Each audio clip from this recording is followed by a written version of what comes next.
What a day, what a day. It's been fantastic. I said everybody here at Grey Eagle's in a great mood, which it's not like it's the start of a new week. They're open 24 hours a day, Gino De Paoli, don't you know, as we bring in our special guest here in hour two. How you doing, Gino? Good. I'm up $75 at the tables. I showed up too early. I started to play ahead. He's on a heater. He's on a heater. I shouldn't have left, but I was like, I figured I would have finally just blown it right before we had to get on. If you miss work because of gambling, you might have a problem. Listen, we could sit here. Are you ready to have a lot of fun today? Yes, I've always have fun with you. Yeah, so this gentleman from Fan 960 Calgary, he's the voice of the Okotoks Oilers, and I said, are you good to have a good NHL discussion today? Junior hockey discussion. You're not afraid to throw your hat into the ring with a CFL discussion either, as I recall. No, not. It's probably my weak points these days, but happy to do so. Yeah, well, you can punch in your weight class. Yeah, I'll try. Yeah. So for those that just tuned in live on Game Plus Television, YouTube live streaming, or maybe you're listening to the podcast in hour two, I just want to tell you again, it's only taken a month. No, through nobody's fault. But we finally got the setup that I had envisioned. It looks great. A month ago. Yeah, what do you like about it? We're on the stage in the middle of the casino overlooking the entire beautiful Grey Eagle Resort and Casino. It's unreal. Like, you got the nice guitars, or who's behind you there? You got... I don't even know. Well, a Beach Boys guy, I think. Okay, yeah. I'm not the biggest music guy, to be honest.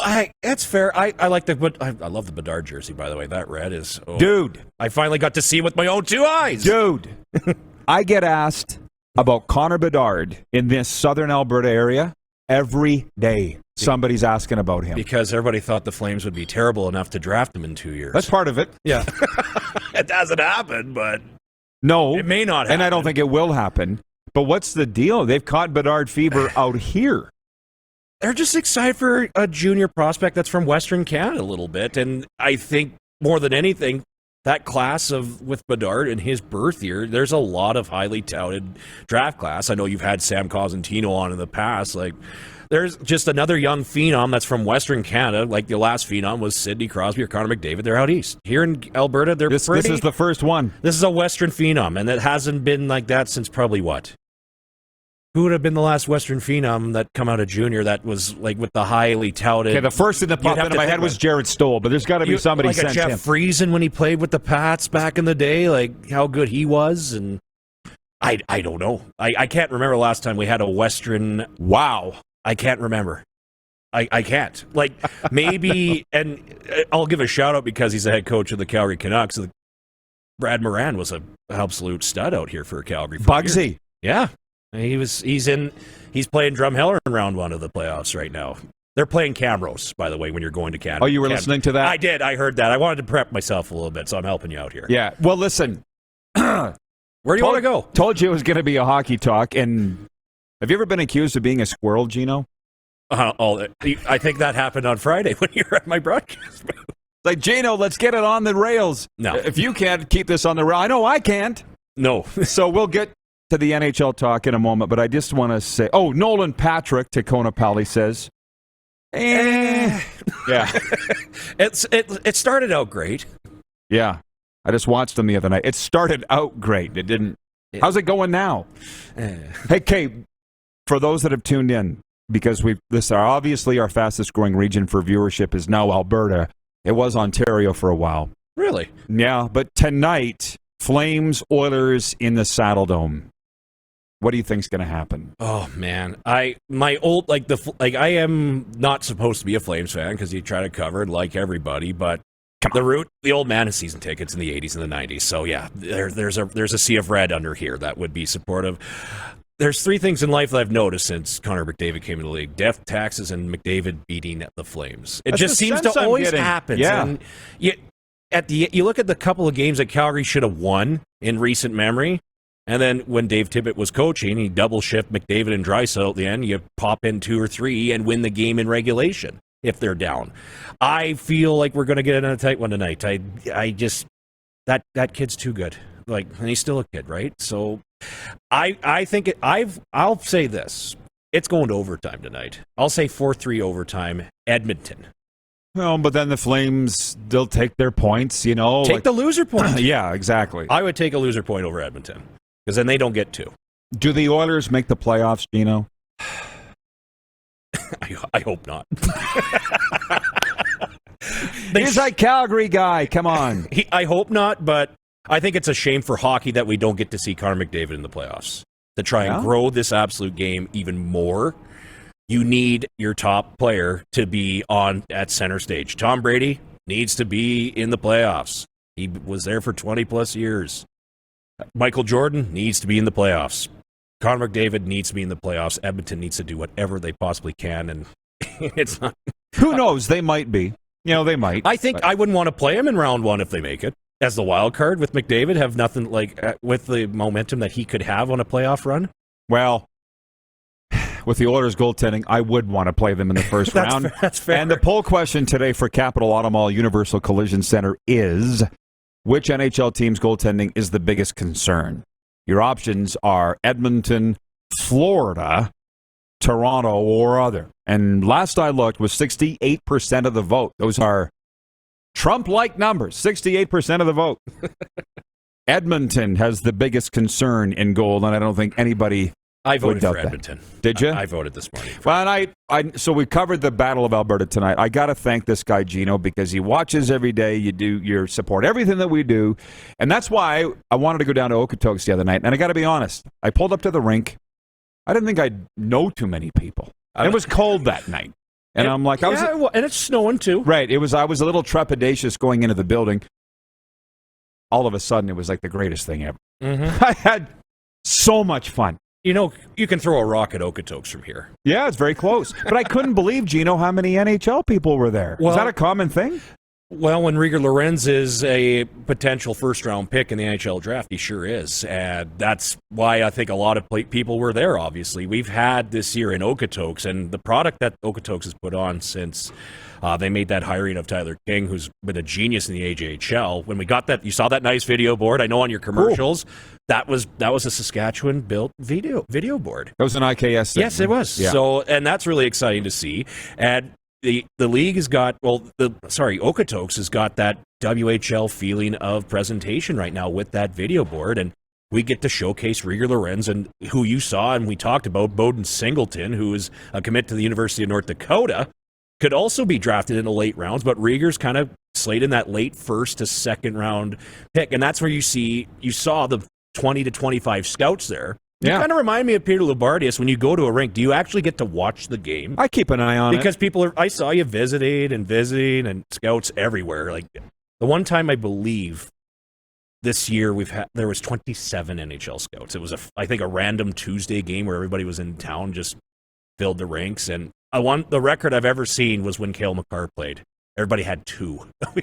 60 scouts in 60 scouts in the building, and they were watching one player. Brooks Bandits, yes. Well, he's okay. He's not bad. Might be the best defenseman in the league right now, but there's no doubt. Northwest Flames, right here from Calgary. Yeah, well, I got to be honest. When I went into the broadcast booth Friday night in Okotoks at Gino's invitation, didn't get asked to go on the Black Falls broadcast, but we won't go there. Ooh, shots fired. And you were like, Rod, this is Mark Frank. And I got your color guy. And in the back of my mind, I'm like, the Mark Frank? Former pretty big name Tiger in hockey back in the day, right?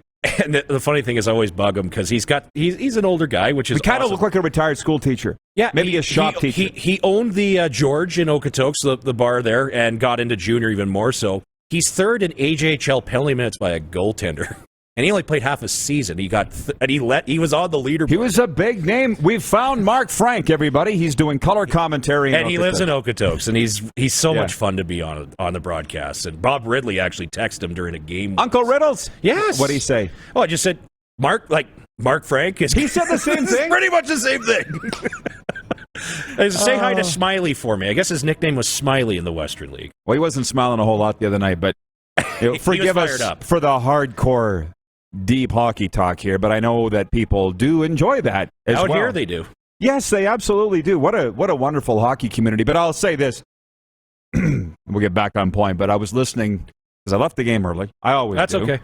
Wanted to get on the road, and everything that Mark said was going to happen happened. And you're like, it's like you're coaching the game, Mark. And he's like, I don't want to go back and do that. No, it was so funny. Yeah. He would go and just say, I'm an old coach, first and foremost. I'm like, Yes, you are. He actually coached the Calgary Buffaloes when they went to the TELUS Cup in Sudbury in 2002. I had to look that up. I had to do Googling. He had Chris Kalanos was on his team, and I can't remember if Danny Heatley was on that or not. So, but he was a coach here. He's an absolute huge name. He's one of my favorite people in the old world. Big name. Yeah. I'm going to slide into the chat here. You betcha. Patrolman Pete is watching in Winnipeg. He says the AJJHL is doing some good stuff. I was amazed by the plans for the new Sherwood Park rink, better than both WHL rinks in Manitoba. My cousin Christine in Medicine Hat, she's watching, and she says, I'm missing my usual broadcasters for the Raptors games. Where are they, by the way? Are you a Raps fan? I enjoy the game I actually played basketball because I couldn't skate. So is that right? I played 2 years of hockey, but I was a basketball player first. My mom was 6 feet tall, so. How tall are you? You're a big 6'5". She was an you're a big one. She was an all Canadian basketball player for Lethbridge College. Where do you get your clothes? The internet. Really? Yeah. Some nice threads you're sporting, man. I like this. This is my Melfort Mustang circa 2011, 12. Yeah, but you look like a Wall Street investment guy the other night. I ballooned a little bit. The one don't fit very well right now. Okay, well, I'm going to blame COVID for another drink. 6 months. By the way, while we're on the topic of basketball for a second, the BCLA is the best continental professional basketball league in the Americas, and it's coming to Calgary March 14th to the 16th, live at Wynn Sport Arenas. The top leagues in the Americas are represented, including CEBL champions, the Edmonton Stingers, who lost last night in the opening of the group stage. Well, their second game of it, they lost in Nicaragua. But they're coming back here to Calgary, hosting all these same teams March 14th to the 16th. If you're a basketball fan, join us at Winsport. Moose and I will be there. Sounds like maybe Gino, too. We'll see what the Okotoks Oilers are doing. I might have a playoff game, but exactly. But you can get your tickets. I'll tell you who might be there. Pete Labardius might sneak in there. Lou, game of the night. He was at Jack Simpson gym in UFC on a Sunday Well, afternoon. there you go. But you can get your tickets at CEBL.ca. That's the CEBL's official website, CEBL.ca. So we are covering a lot of ground. You mentioned, thank you. Canmore is playing Camrose. Series tied at 1. Yeah. So the last, here's just so you know, the bane of my existence in a way. I go out to Canmore to watch my buddy's kid the other night. And my cousins text me and said, did you know you have a relation playing on the Eagles that you didn't even look up? I'm like, yes, I know, but I didn't want to bother him. No, Ethan Schaefer of the Eagles is having a hell of a season. BC kid, yes. I think he was second in team scoring, if I'm not mistaken. Very hard to miss, tremendous hockey player. So I'm like, okay, well, I'm going back out on Wednesday. Okay, I'll look Ethan up. But it's just...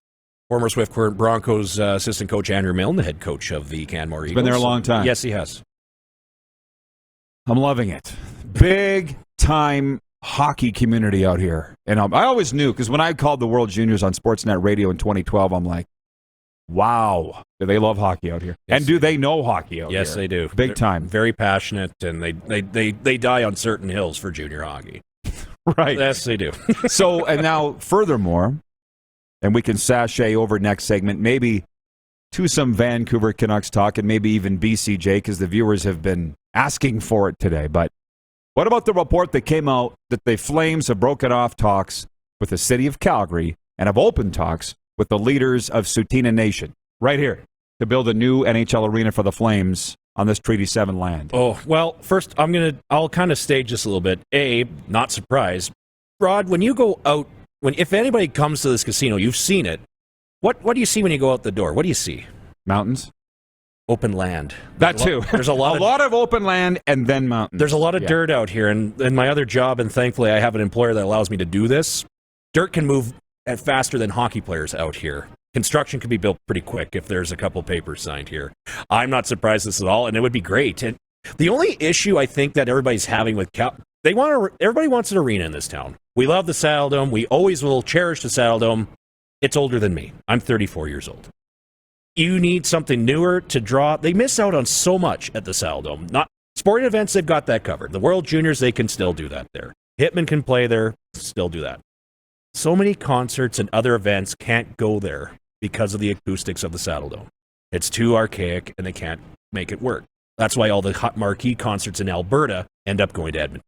Always. So, good kudos to Tsuut'ina if they want to do it. Like, oh, I think they do. From what I hear, I think why they not? do. What do you have to lose, right? Well, I guess it's a lot of money at stake to build. They have a lot of money. The only thing would be is transit. I think is the only thing. Like just from a real spot, like you want to have the LRT. There's no LRT coming out to Grey Eagle, but everybody drives here anyway. Yeah, gas is getting. Well, you mentioned the land. Yeah. Acres and acres and acres of parking, too, on top of the arena. They can build parking. When everybody hates taking public transit in Calgary. I don't know this is not a Glendale situation. This is not an Ottawa situation. No.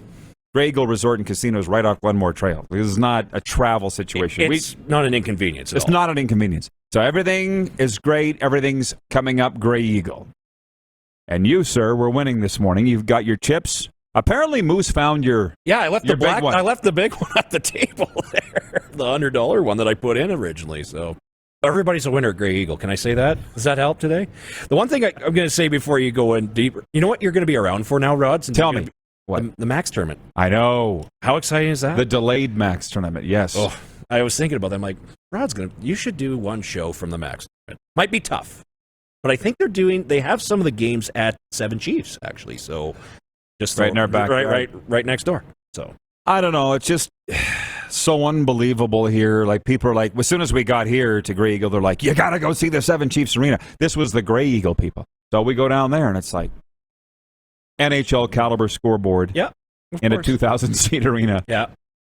It's amazing. I haven't seen it yet with my own two eyes. You haven't? It's on my list. I just haven't got over there yet. Oh, you should hit it today. I might. I might have to go back to my other job at some point. Got to work, yeah. Yeah. By the way, Mike Blackbird's watching in Toronto, and he says, are you excited for the Centennial Cup to come back? And what he means by that is, A, they haven't played it for a couple of years, and B, I think they played 1 year that they called it the Centennial Cup. Before that, the Royal Bank Cup, the National Junior A... That was in Brooks. Tournament. Yeah, that was the last one they had was the Centennial Cup, right? It was the National Junior A Yeah, they hadn't named it the Centennial Cup. It was they called it the NJAC, which was a really terrible name for it, but it was in Brooks, and Brooks won on home ice in 2019. Yeah. And then it was the Royal Bank Cup for years and years, and then the Centennial Cup right before 96 was the first Royal Bank Cup in Melfort? In Melfort, I was there. How about that? Of course you were. And you were just running around in diapers almost. God, I think I was 9. I hope not.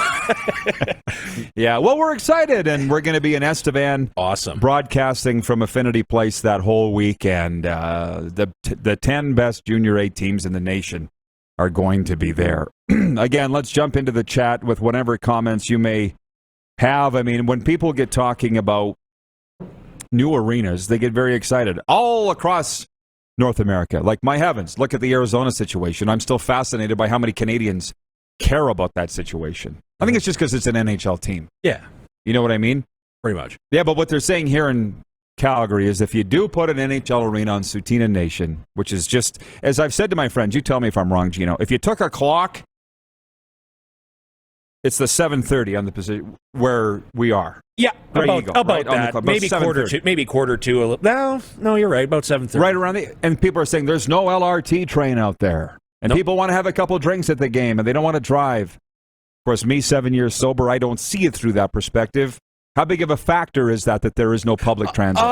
Well, obviously we'll get buses for it. I know now the LRT, your closest stop would probably your closest stop would probably be Chinook and drive over. Which probably the Flames would have to do some sort of shuttle bus sort of program early on, unless they can get a line out there, because they're doing a different green line kind of out where the new developments in the southeast side of the city are, which would be Mahogany and Copperfield. That's way down in the corner. And they've changed hockey districts because of that area. That's the newest line, I think. And I'm no Calgary politics. I don't keep up on Calgary politics at all. But the LRT, I think, is a big one, just because you can get there. But if you up your busing, it might work. This is kind of goes back on Mayor Yodi Gondak now to come up with the idea, and same with Marie Edwards as the ownership group. Calgarians want a lot of things they don't want to pay. They don't want to pay with their taxpayer dollars either, though, right? Like it comes down to that civic politic, yammering and complaining till the end of time. Everybody wants to rebuild. I would love it here. It doesn't, and it'll go back to my way of kind of thinking. with the old school mentality that I kind of have, people drive everywhere in this part. We're used to it.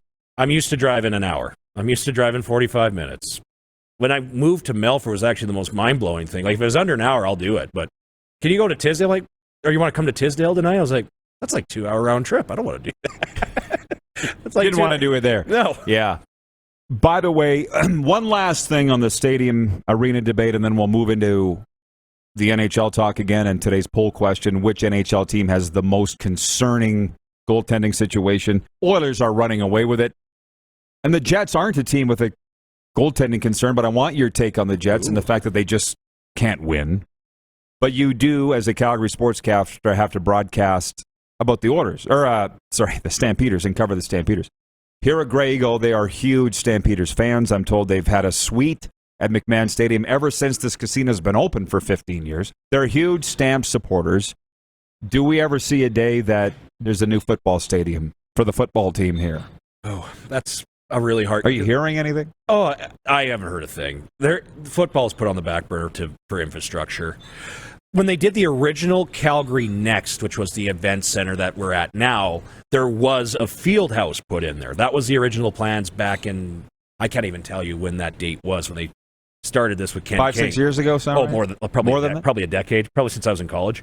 And I don't see it happening. I just don't, unless they have the money to do it. They're going to try and build a new arena first and then try patch the McMahon, which has served its purpose. McMahon Stadium doesn't know anybody anything. Yeah. And it's the same when Taylor Field was finally done, right? It doesn't know anybody anything. Do you want to put a dome on it? Probably not. But I don't see it anytime soon. I really don't. I just, unless you get an influx of ownership and money coming in to do the Calgary Next, which I think is kind of off the table, because I think that turned into a $1.5 billion project if you had a field house in on the original Calgary Next. So I don't see it. It would be amazing for football. It would probably give an extra shot in the arm in this area for football. There's no doubt. Well, having those Stampeders interviews on Friday certainly got the headlines going across the CFL here, and I appreciate the Stamps for sending their coaches down. One more. Ron Thompson in Calgary is watching on Game Plus television. He texts in on the 902 line, and he says, building a new stadium on Tsuut'ina Nation would be the smartest thing for the Flames and the city. Get her done. Now, Randy in the Peg writes in. Randy in the Peg says, good morning, RP crew. Goaltender thoughts. Maple Leafs will be on the golf course after 4 playoff games. Shesterkin can lead the Rangers to the Cup. He's that good. Well, last night, he had a big night as the New York Rangers were winners over the Winnipeg Jets. I don't know. I saw this. Pardon me. I think you're going to say the same thing I'm going to. He has never lost a game where he's faced more than 40 shots. Is that what you're... No. I saw that on rolling around. It's a hell of a stat. It's a hell of a stat. The Winnipeg Jets outshot the New York Rangers last night, 46-22 in Winnipeg, and lost. And here's I saw this on Twitter. Somebody said, where would the Rangers be without Igor Shesterkin? And I hate that argument. We used to have that in Regina with Josh Harding, who ended up being a second-round pick of the Minnesota Wild, and some will say the greatest Pats goalie ever. He's definitely top 2 with Eddie Stanowski. And it's like, why do the Rangers need to apologize that Igor Shesterkin's on their team? Why did we need to apologize in Regina that we had the best goalie in the league? Yeah, we probably would have missed the playoffs without him, but so what? He is on our team. And I think part of the reason under this resurgence for the Rangers is Shesterkin, and probably a coaching change in Gerard Gallant. A couple of first-round picks. That doesn't Lafreniere's starting to play. Yeah, and Capo Caco and getting Chris Kreider doing what he's doing right now. Good Lord. And how dare you draft a good player? How dare you find somebody? That's what I mean. What do they have to apologize? There's nothing. Well, here's a question. I hate the argument. I'll throw one. Where would the Winnipeg Jets be without Connor Hellebuyck right now? They'd be the Arizona Coyotes. They'd be looking for Connor Bedard in 2 years. Yeah, not necessarily that bad, but you know what I'm saying. Exactly. I think I went on a limb and said that the Flames are going to draft Bedard in a couple years. I think we've all gone down that. Did you too? I wanted to go hard for Bedard. I really did. Sorry. I gotcha. Calgary has never had, like, Johnny Gaudreau, great.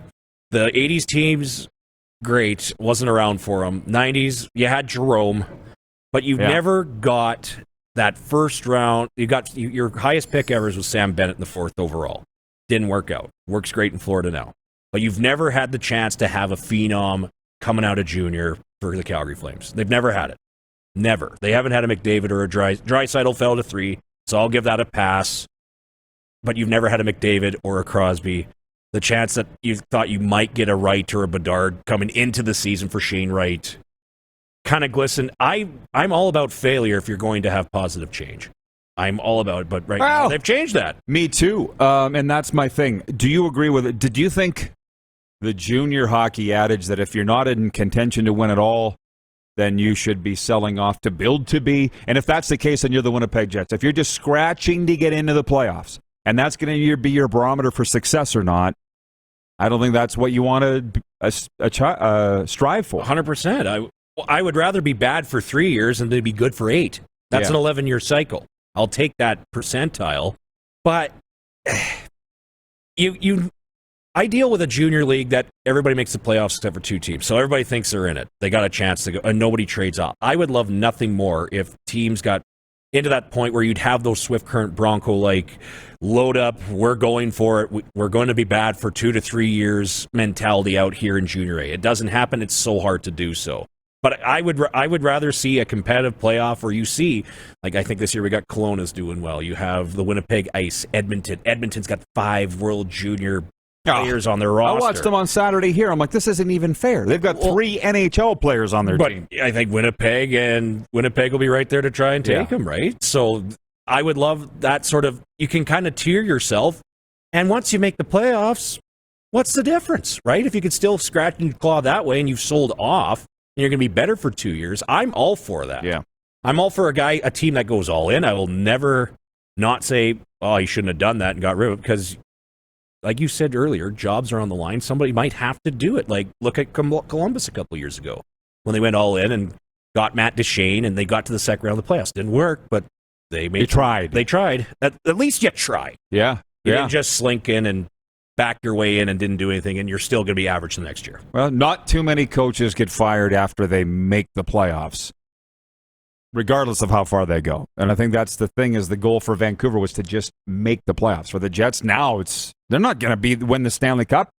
So what are we doing here? And by the way, before we break, I have to ask you this, and I'll ask the viewers, because every year we talk about this. Will you be watching TSN's trade deadline coverage, and for that matter, Sportsnet's? Because it's 2 weeks from today, and I'm thinking, I've been fooled once, I've been fooled twice, I've been fooled thrice. I'm not watching anymore.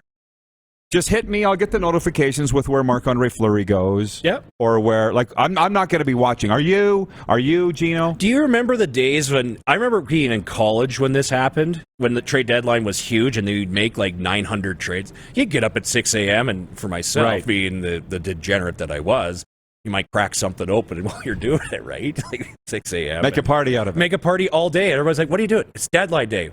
But what has happened? Nothing, but we're waiting. You were on the edge of your seats watching TSN or Sportsnet or on the radio. Are we still? I'm not. No, me either. The big trades are going to be done 2 or 3 days before that. So you can get more time to develop. Look at the Tyler Toffoli trade, case in point. That's where I rest. It's 2 no's. Are you going to be watching the TSN and Sportsnet trade deadline coverage? We're not. Christine, my cousin Christine in Medicine Hat, says Calgary is a great city to live close to. I have no desire to live there. That's fair. Yeah, that's fair. That's like me in Los Angeles. We came back from L.A. and Moose is all he talks about is L.A. And I'm like, I lasted a day.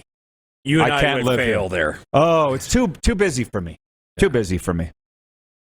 Now, I would say coming from a town of 640 people, being raised on a farm where you go 3 days without seeing a person. Well, the hamlet of Cayley down south of here is about 156, so I'm right in the same. Is that where you came from? That's where I'm from, South Dye River. Moose is from Wynyard, the chicken capital. Right. So that's not really comparable to Los Angeles. I think he needs to spend more time in Los Angeles, and he'll dislike it. I don't know, maybe not. I mean, our head studio's anchored there from Anthem Sports. But listen, we've been doing a lot of hockey talk here today. We got Gino De Paoli with us. Fan 960. Calgary, voice of the Okotoks Oilers. You got to tell me a Bo Levi Mitchell story. You don't have to tell that story unless you want to. That's right? the only story I've got, is that one that I don't... Up to you. I bothered him a little bit one day because I was not interning, but I was doing my fill-in shift at the Fan, and it's not a secret or anything like that, but, I broke wind. And how about that? Oh, no. Yeah, pretty much. And Bo Levi Mitchell showed up early for his radio show, and it just lingered, and I got the dirtiest look from... He's like... And he knew who it was, right? And I don't know, Bo. I have no connection to the Stampeders whatsoever. Actually, I do. One of my relatives used to be a lineman for the Stampeders way back in the day, Ron Albright. Right. That was it. So I made Bo Levi Mitchell mad. Well, not mad, but I disappointed Bo Levi Mitchell. What are you going to do? And the thing in those radio studios... There's no ventilation. You knew exactly where I was going. Let's leave it at that. I promise I'm a better human than that. Well, as they say, he who smelt it dealt it. But in this case, I did. No. Yeah. So I said that we were going to talk some CFL, but you said you're kind of not up on your I'm CFL not game. up on the... That's why I watch you guys. That's why. So I don't have a whole lot. So No, it's fine. I think the Stamps will make their renaissance, though, would they not? Like, it kind of feels like with all the signings, and then you've got Edmonton. When you kind of dropped all that Edmonton Elks stuff on me last week, like that's the first time I've heard things from the Elks in years, or like in months. Of all the players they've signed? Yeah, and just like their season ticket drive of 99. Oh, that. Did I drop all that on you? On the show, you mean, or when we were talking? No, I was just listening to the show one afternoon in the office, and I was like, oh no, they've sold tickets. How dare they? I know, for $99. How dare you try and make revenue? Favorite topic of our viewers, I've learned, and our fans, the Rod Squad, is ticket prices. And I appreciate you comping my ticket the other night, $18 for a playoff game, Okotoks Oilers. Did you guys jack them for the playoffs, or is that always... That's always the standard for any Junior A playoff. They do go up a hair. I can't remember what the pricing were. I think it was actually only $1. Actually, it went up $1 per round, something like that. You could add your early bird chances too, though, right? Like that. There's so many Junior A teams and maybe even Western League teams. I don't know the leaps and bounds of it, but you do have the chance to kind of get a little bit of a deal if you buy in early. And I know Okotoks for a fact, they did a really good initiative where if you buy all the possible games that they play, they'll credit you next year. So there's options to get around it where you are mad, but I've already paid tickets for the next year. Yeah, a lot of teams do that. I digress. Like, you know what? The price of fuel's $2 a liter in Vancouver. Could be a lot worse. Could be worse, yes. Are we going to be seeing you in Estevan at the C Cup? I don't know. I'm probably... Well, if the Okotoks... Is your team making it? That's my point. They got to go through Brooks and Spruce Grove to get there, and that's going to be tough. This is the team you saw on Friday is the youngest team in the AJHL. They're half an age younger than everybody else. And all their... I think they'll make... If they can get to the South Final, that would be awesome. The expectations was to try and get to the South this year. It'll be... I don't know. I hate doing this because you put me on the spot, but it's going to be a tough one. I hope they can at least get to the South Final and kind of get back to where they have Tyler Dicey, former Melfort Mustang, if I'll drop that in, the head coach of the Okotoks Oilers. He has never not made it to the AJHL South Division Final in his tenure as the coach of the Okotoks Oilers. So... yeah, I might go. If I can get out there, I might. Okay, well, we'll be there for sure. I all week you're going to be at that tournament. Oh yeah, that's gonna be awesome. No, looking forward to it. Gino, good luck at the tables, my friend. I'm done. As long as Moose brings me my black chip, I'm out of here. I knew that this would be fantastic. Gino De Paoli, the voice of the Oilers. Hey everybody, thanks for watching the RP Show on YouTube. And don't forget, we're live daily on YouTube from noon to 2 Eastern. If you like what you see, hit subscribe. And if you like the program, check around for other segments of the Rod Pedersen Show here on YouTube.